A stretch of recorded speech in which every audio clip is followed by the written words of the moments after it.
Olá, seja muito bem-vindo, né? De volta aqui. É importante essas pausas porque você vai beber uma água, né? E se você está chegando aqui de imediato, né, para acompanhar, sugiro que você volte na aula anterior, se não viu. A gente fez aí algumas alterações, a gente inicializou um repositório, a gente adicionou um arquivo em Tracked, nós removemos ele, restauramos ele. Nós também fizemos o nosso primeiro commit, tá? E neste exato momento agora a gente vai fazer um teste, a gente vai fazer alterações e vai utilizar o Git ao nosso favor agora. Tá? Então, sem mais delongas, vamos embora. Vou abrir aqui o arquivo. A gente está com um arquivo naquela opçãozinha, né, que a gente já deixou. Vou botar tudo em 20 aqui. E agora vamos adicionar linhas aqui.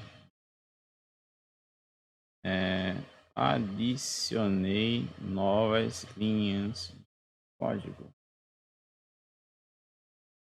Salvar o arquivo, vou fechar e vamos voltar lá no Git para ver. Git status, opa, já mudou. No outro que a gente executou, se a gente voltar lá, ele deu um new file e deu um delete, né? Então, um delete, né? Então, agora está dizendo que está modified. Então, ele consegue identificar que o meu arquivo foi alterado, né? E é interessante porque eu consigo também fazer alterações, né, naquele arquivo modificado, ou seja, eu consigo restaurar ele, né, ou consigo salvar a alteração que foi executada no meu histórico do Git. O que eu vou fazer? Vou dar um Git add novamente. Então, quando eu dou esse Git add, eu estou dizendo para ele, ó, é realmente essa alteração que eu quero que você salve. Então, vou dar um Git add. Eu vou dar um atalho aqui, em vez de a gente estar colocando o nome do arquivo, mas esse atalho tem que ser utilizado com cautela.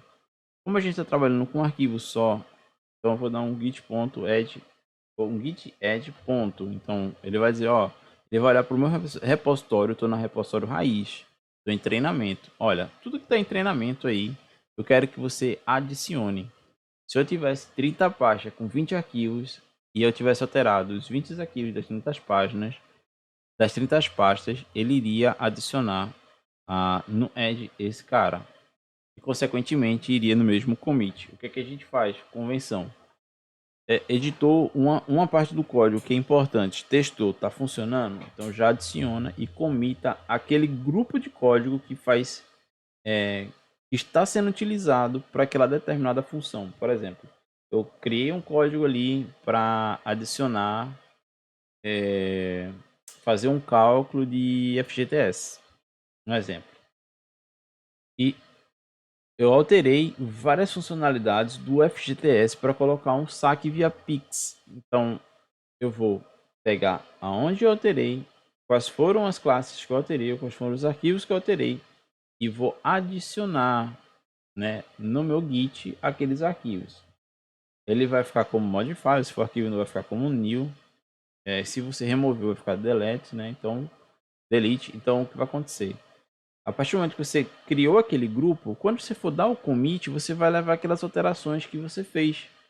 Então fica muito mais simples de você estar navegando entre commits, né? Porque você sabe exatamente, cirurgicamente, o que você alterou ali, as classes que você alterou e qual foi a funcionalidade que você implantou.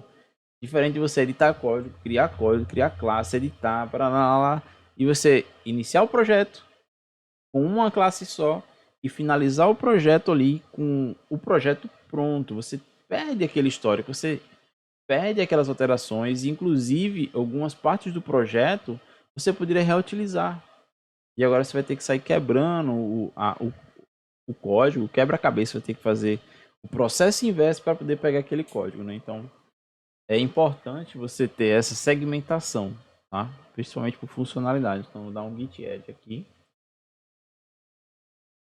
dar um git status. Opa, agora vai. Já ficou como modified. Vou dar um git commit "-m" e vou adicionar arquivo editado. E aí ele fala, bacana, né? Porque ele diz aqui, ó, que o arquivo foi alterado e que teve uma alteração, ou seja, 3 coisas foram inseridas e uma foi removida. Provavelmente o removido aí foi o espaço em branco e 3 novas inserções são o que a gente escreveu ali, propriamente dita no arquivo, né? Então, na próxima aula a gente vai entrar nos detalhes ali de como ver o que foi, qual foi a alteração que foi feita, para poder a gente, antes de mandar um commit, só avaliar se foi realmente o que a gente fez. Que acontece muito de a gente fazer edição de código e, sei lá, não observar que algum trecho ali está quebrado. E quando a gente vê essas alterações, né, do arquivo, fica muito mais simples porque antes de você comentar, você já corrige, tá? Não deixa ele subir quebrado. E espero você na próxima aula.